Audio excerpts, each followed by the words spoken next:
Hey there, good morning. Mike here, doing episode 2 real quick of the series that we've started. We're going to do a continuation from episode 1 where we're going to pull in our asset and manipulate some of the textures.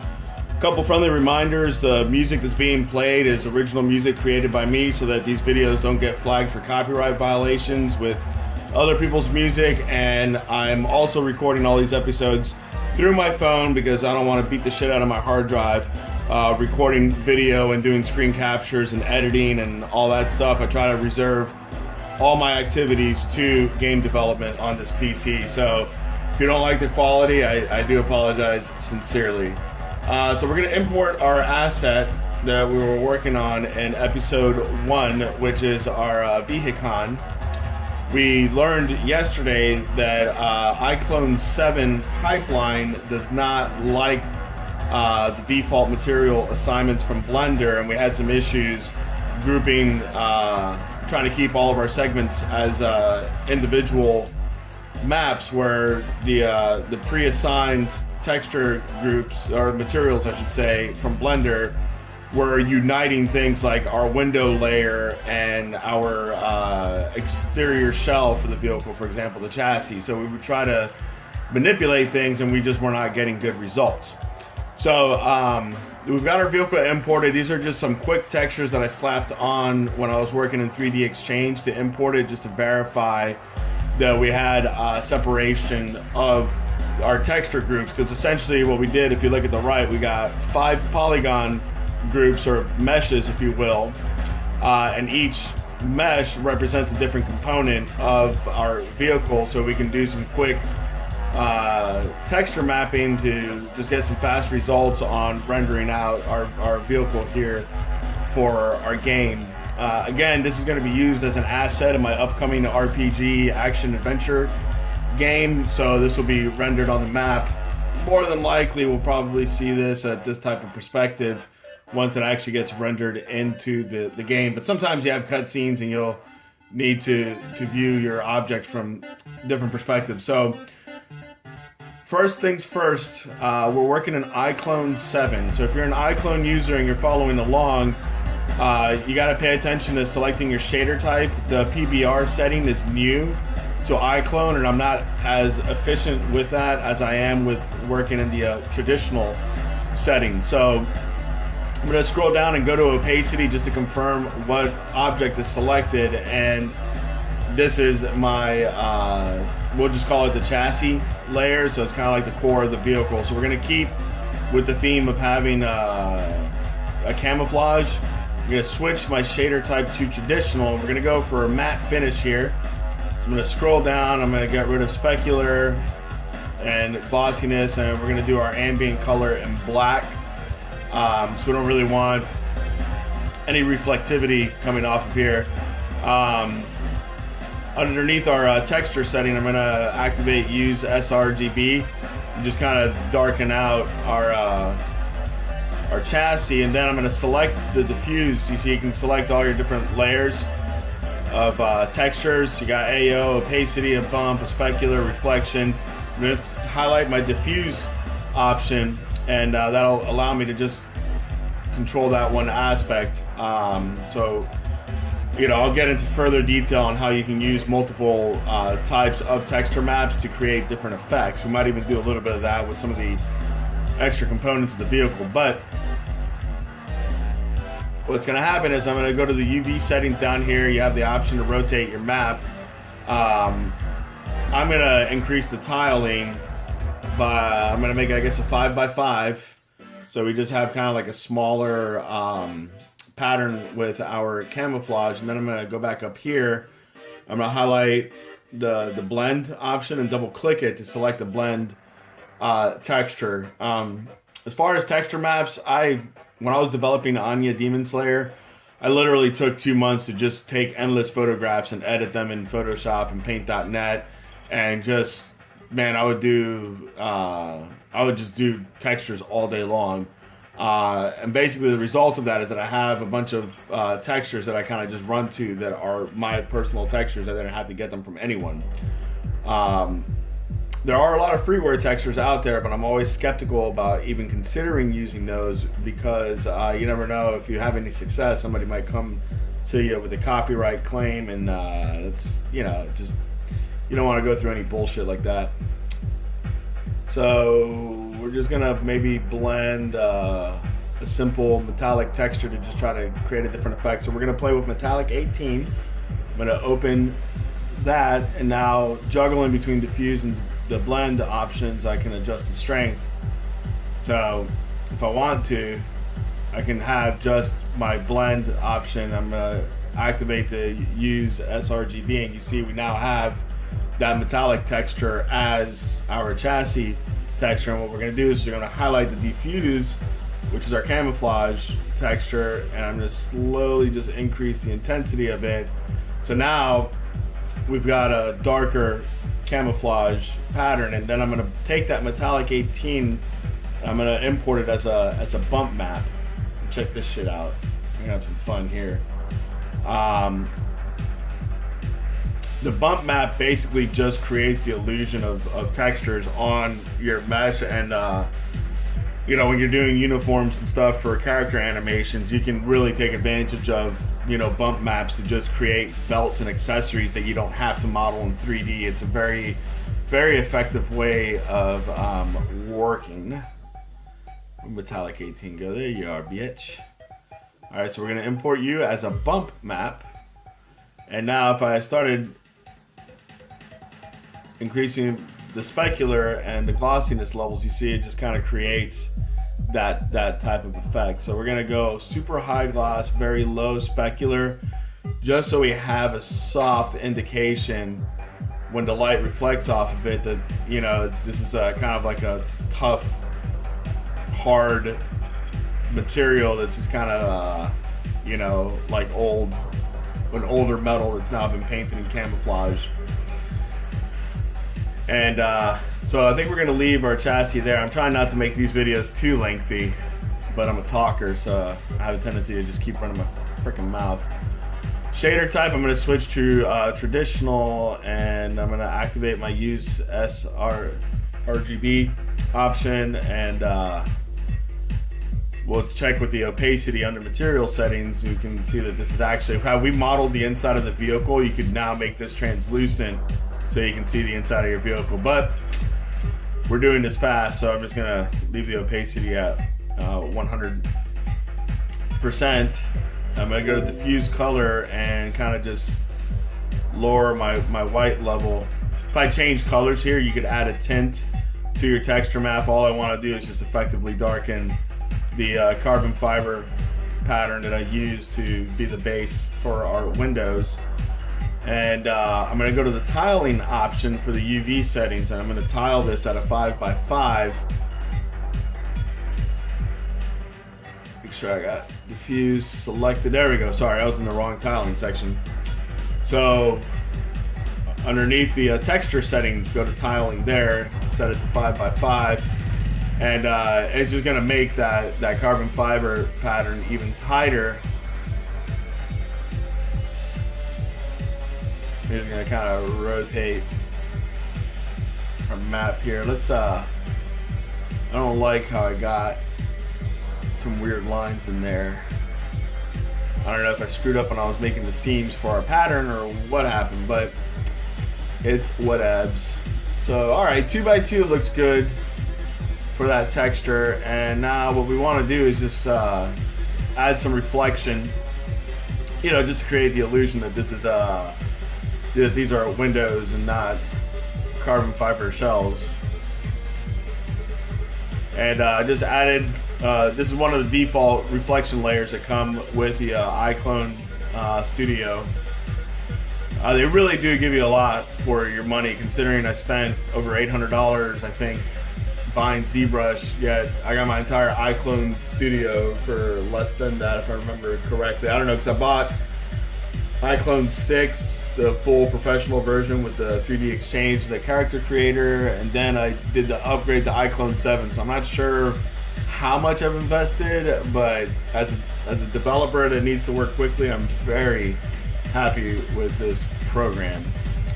So let's screw around a little bit with our reflection settings. I'm just gonna bring this down a lot. We just wanna almost create like an ambient reflection and not make it so in your face. But what we are gonna do is make the surface itself under material settings actually reflective.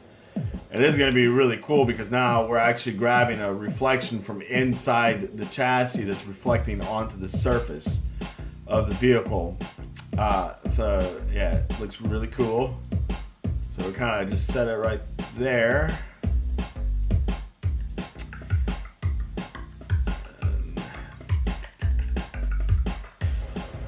You know, we can get really fancy with this and just spend hours tweaking and experimenting with different layers and stuff like that, but for the sake of our tutorial, I don't want to go overboard.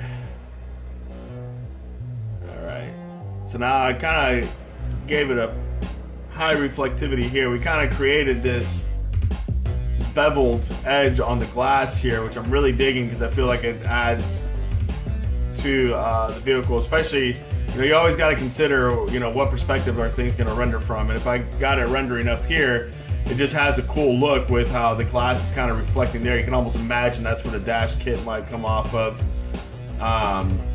You know, but you see we basically have created the illusion of windows for our vehicle.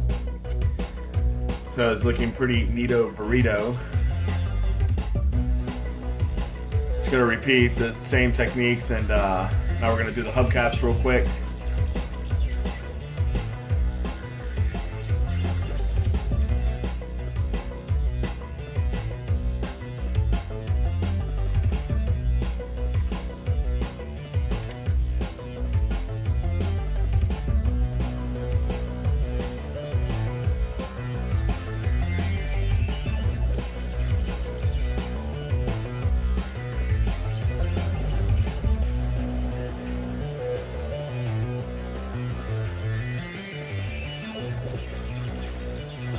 You can select lock ratio to manipulate all your texture groups together, like for tiling and offsetting, stuff like that. I do that for some objects. This object, I'm not bothering with that because just don't really have a need for it. But now we just kind of got a texture going on over here for our hubcaps.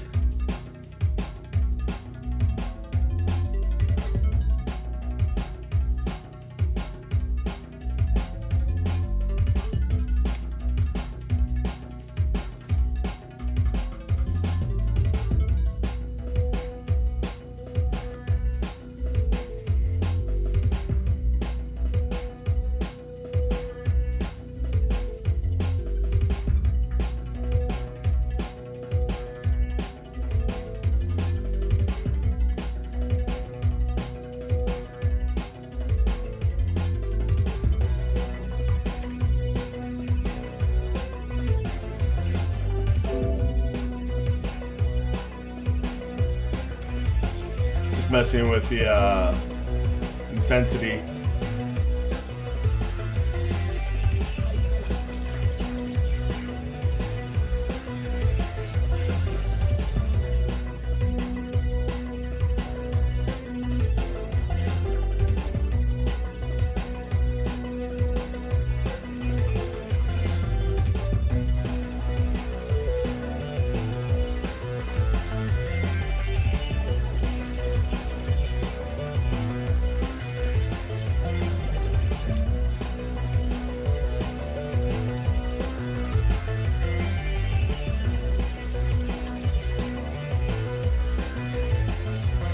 Don't want those to be too reflective.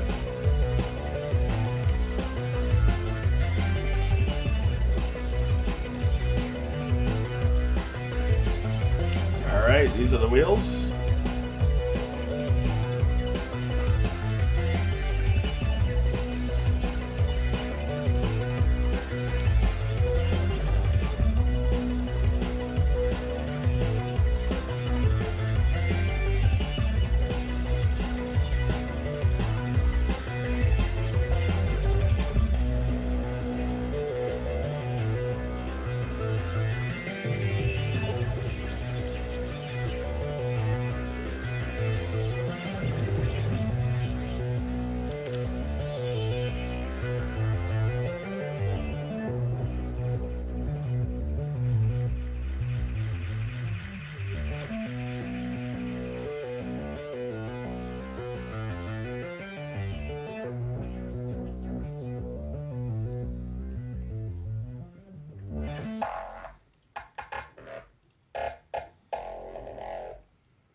These vehicles are going to belong to good guys, so I'm really trying not to put any reds as a prominent color. So maybe if we want to just add an accent color, we can make these hubcaps like blue.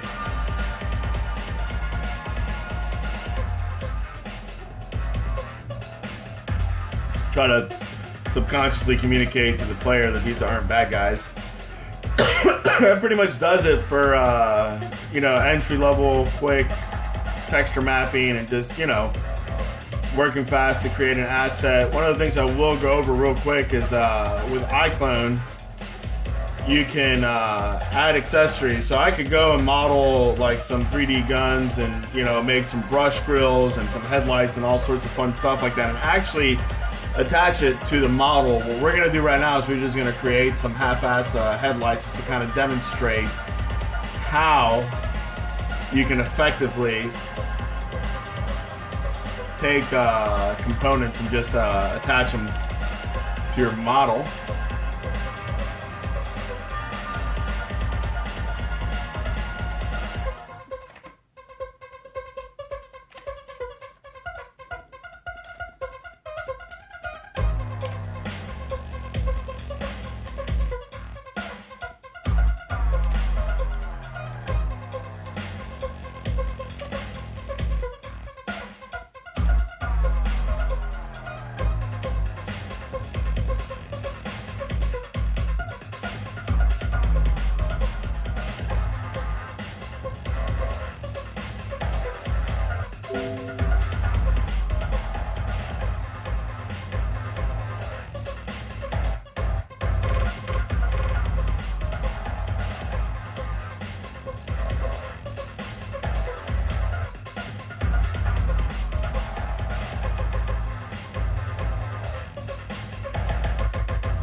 382 and 9.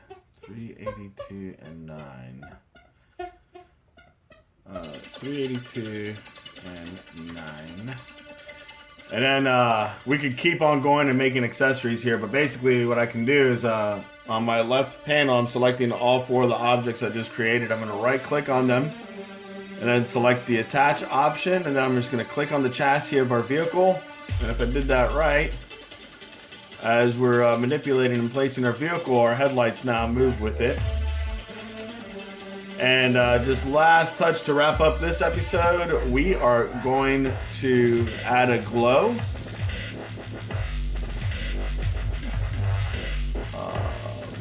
Reflex.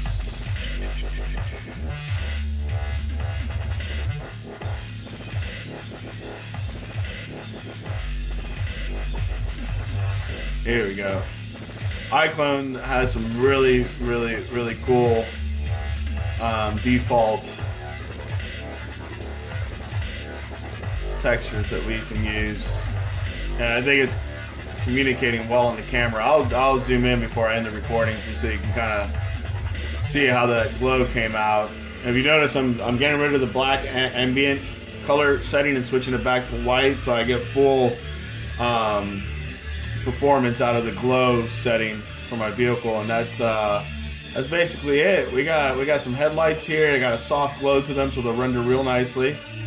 And we've now got a militarized vehicle for our RPG. When you see this in the game later, when it comes out and the end of this year, beginning of next year, you'll see I'll probably add lights and some additional accessories. I might even put some guns and like a turret on this bad boy. But yeah, let's save this.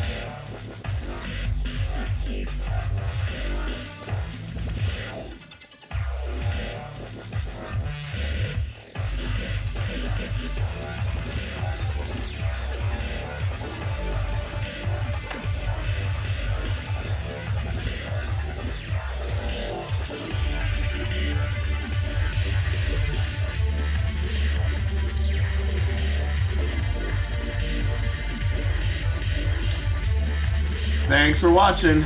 Make sure you subscribe. Got previews up for Anya Demon Slayer now on Steam and Android by yours truly, X-MiGuPLAY.com. I'm also doing a series on the Pandora 4S arcade system.